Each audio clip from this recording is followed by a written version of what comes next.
Cinema ಮಾಡೋರ ಒಳ ಕಷ್ಟಗಳು ಹೇಗಿರುತ್ತೆ ಎನ್ನುವಂತಹ ಇಂಟ್ರೆಸ್ಟಿಂಗ್ ಎಳೆಯೊಂದಿಗೆ ಟೈಮ್ ಪಾಸ್ ಸಿನಿಮಾ ಇದೇ ಶುಕ್ರವಾರ ರಿಲೀಸ್ ಆಗ್ತಿದೆ. ಇನ್ನು ಸಿನಿಮಾ ಕನಸನ್ನ ಕಟ್ಟಿಕೊಂಡಿರೋರು ಏಳು ಬೀಳುಗಳಲ್ಲೇ ಈ ಸಿನಿಮಾ ಸಾಗಿ ಹೋಗ್ತಿದೆ. ಅದೇ ಈ ಸಿನಿಮಾದ ಮುಖ್ಯ ಆಕರ್ಷಣೆ. ಚೇತನ್ ಜೋಡಿದಾರ್ ಯಾರ ಬಳಿಯೂ ಕೊಸಬನ್ನ ಕಲಿಯದೆ ತಮ್ಮ ಸಿನಿಮಾ ಪ್ರೀತಿಯಿಂದಲೇ ಡೈರೆಕ್ಷನ್ ಅನ್ನ ಮಾಡಿದ್ದಾರೆ.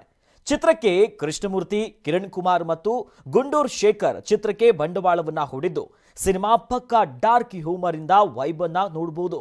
ಇನ್ನು ಇಮ್ರಾನ್ ಪಾಷಾ, ವೈಸಿರಿ ಗೌಡ, ರಕ್ಷರಾಮ್, ಯಕ್ಷಿಫ್, ಪ್ರಭಾಕರ್ ರಾವ್, ಸಂಪತ್ ಕುಮಾರ್, ಅಶ್ವಿನಿ ಶ್ರೀನಿವಾಸ್ ತಮ್ಮ ಪ್ರತಿಭೆಯನ್ನ ಹೊರಹಾಕೋ ಉತ್ಸಾಹದಲ್ಲಿದ್ದಾರೆ.